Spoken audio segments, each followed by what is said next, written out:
Think about this for a second. Songs about discrimination. Today I wanted to highlight some songs that tackle racism.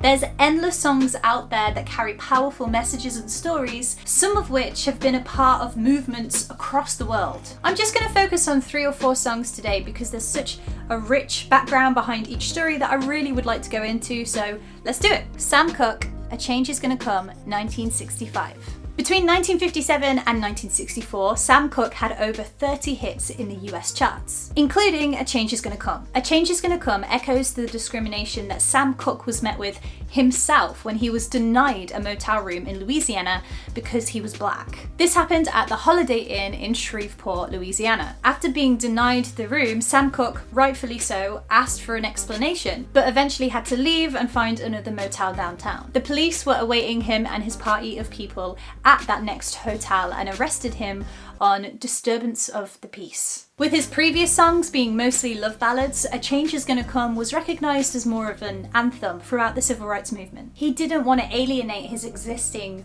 audience base, but at the same time, he wanted to share the message of the song. The song was released after his death by manager Alan Klein, and since the 60s, the track has been sampled by the likes of Ja Rule, Lil Wayne, B.O.B. and many more. Now, Sam Cooke was killed at the age of 33 by a motel owner called Bertha Franklin. This happened at the Hacienda Motel in Los Angeles. There were rape claims that came from this motel owner against Sam. Now there's more information into how he died and why he died online and the whole trial of it all. If you want to check that out a little bit further, I'll leave a link in the description below. I wanted to focus more on the song itself. Obama once gave a nice nod to the track while talking to supporters in Chicago, saying, "It's been a long time coming, but tonight, change has come to America." Beyonce also performed this live at a concert called Chime for Change, which happened in 2013 right here in the UK. I was at that concert in 2013. I remember hearing her sing the song. I think it was at Wembley Stadium or somewhere in London. It's reported that Sam Cooke heard Bob Dylan's Blown in the Wind, and while he really enjoyed the song, he felt that the same message should come from an African American within the music industry as well. For such a prominent artist with a huge existing fan base to suddenly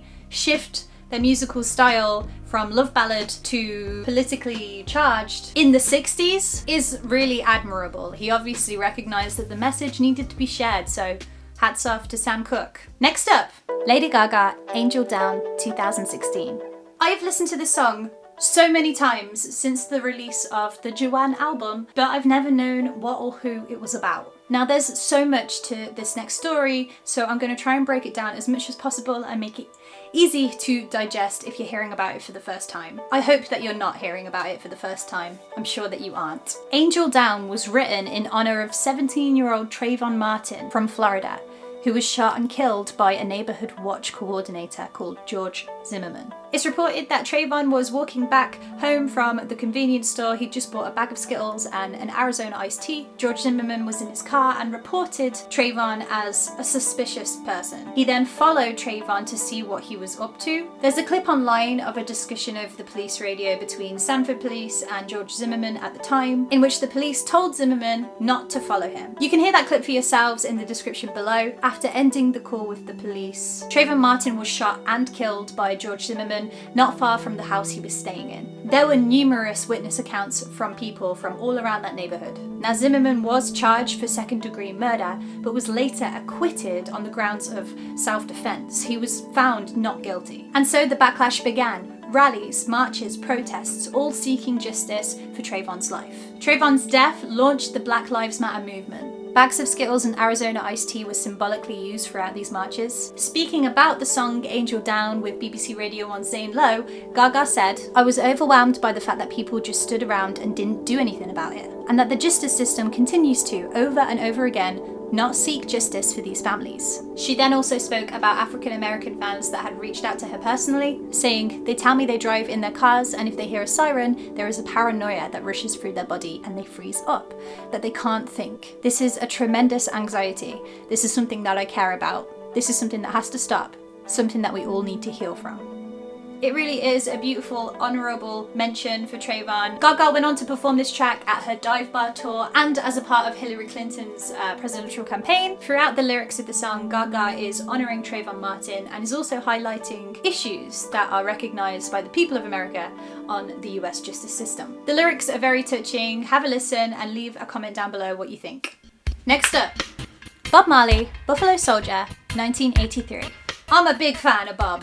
You've probably found yourself singing or humming this song at some stage in your life, but do you know what it's about? Do you know what a Buffalo Soldier is? Well, Buffalo Soldiers were a segregated regiment of cavalry fighters who played an important role in expanding the American territories. He wrote it as a protest song and a history lesson to people, to educate others about the black man's role in building a country which continues to oppress him. That's a quote taken from somewhere, I can't remember exactly where, I'll leave the link here. Now this is another example of a song about discrimination that was actually released after the artist's death. Buffalo Soldier was released 2 years after Bob Marley passed away and was one of the last songs that he recorded. The efforts of the Buffalo Soldiers were often overlooked and not treated properly at all. The troops were given used uniforms, guns that didn't always work, and were sometimes not even issued shoes. Despite all this, look at what they achieved. This is one of my faves from Bob. I would love to know your favourite Bob Marley tracks in the comments below.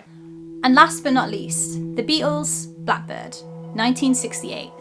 In the 60s, throughout the American South, there was a lot of discrimination happening. Another song that you have definitely found yourself singing to or humming to, no doubt about it, you have sang this song. It's one of the very first songs you're taught on guitar. There's probably not a human on earth that hasn't heard this song at least once. Now, despite being on the opposite side of the globe, this didn't stop Paul McCartney and the Beatles from writing Blackbird. It's not about blackbirds waking you up in the morning or in the dead of night. It is in fact about the civil rights movement in America, particularly the Little Rock Nine, a group of students who faced discrimination in the worst ways while enrolling for their own education at a high school in Little Rock, Arkansas in 1957. Now, many states across the US used to have mandatory segregation laws, which separated the African American students from white students. They had to attend different schools. To think of it in this day and age is mind-blowing. Now, this all changed in 1954 when the US Supreme Court ruled that this segregation was unconstitutional. So integration was to begin in high schools in 1957. Step in the right direction, a slow step in the right direction. Now, there was a significant backlash against this, and some groups formed to oppose the idea of this integration. Groups including the Mothers League of Central High School and the Capital Citizens Council. Because of this resistance, they knew that they needed students that were strong enough to endure the resistance that they were walking into. They were even briefed on how to handle hostile situations. So who were the students? The Little Rock Nine consisted of Minnie Jean Brown, Elizabeth Eckford, Ernest Green, Thelma Mothershed, Melba Patillo, Gloria Ray, Terence Roberts, Jefferson Thomas, and Carlotta Walls. Pictured here is Elizabeth Eckford walking into school, surrounded by students and parents that were resisting. She recalled in this moment that one person from this crowd actually spat on her. This photo alone brought in international attention. Now, this governor believed that the integration wasn't a good idea, so he refused to let them in on their first day of school. In fact, he called in the National Guard to stop them from entering the school. Ernest Green, one of the Little Rock Nine, said to the Associated Press, "It was like going to war every day. Going to school for an education, and you can't even get in the school because there's soldiers stood in your way." It makes me really angry to read this. Later that month, a judge actually had the National Guard removed, and they had the police escort the Little Rock Nine into the school for their first day. However, over 1,000 white protesters gathered outside the school, and they had to be removed again. So the next day, the President of the United States sent in troops, actual troops, to escort these 9 people into a school building, and they finally had their very first full day of school. Now, there was still a lot of confrontation. Some members of the group were pushed down the stairs, often name-called. Some had acid thrown in their faces. Even the mother of Gloria Ray was fired from her job for refusing to remove her own daughter from school. Now, in the last few years, some members of the Little Rock Nine attended the school again, this time to address the students of the school currently, and Gloria Ray recalled what one of the girls had written in her yearbook on the last day of school. It read, In a different age, we could have been friends. Imagine being the person reading all of this. Now, almost all of the Little Rock Nine went on to have incredible careers, including Ernest Green, who was the one member of the Little Rock Nine that graduated from the same high school. In fact, Martin Luther King attended the graduation ceremony of Ernest Green in support to see him receive his diploma. Ernest Green was actually advised not to go to his own graduation ceremony for fear of confrontation again, but he declined that refusal, rightfully so, and went to graduation and probably had, I hope, such a rewarding day after all that him and everybody else had been through. At a concert in Little Rock in 2016, Paul McCartney said, "This is, to me, where civil rights started. It made me want to write a song that if it ever got back to the people going through these troubles, it might help them out a bit." He even met two members of the Little Rock Nine back in 2016 and tweeted this: "Incredible to meet two of the Little Rock Nine, pioneers of the civil rights movement and inspiration for Blackbird." Apparently, the crowds would chant 2468, "We don't want to integrate." And then in an interview, Elizabeth shared this. Students were chanting 2468, "We don't want to integrate." And we developed this line to ourselves, 8, 9, 10, the guards will take us in.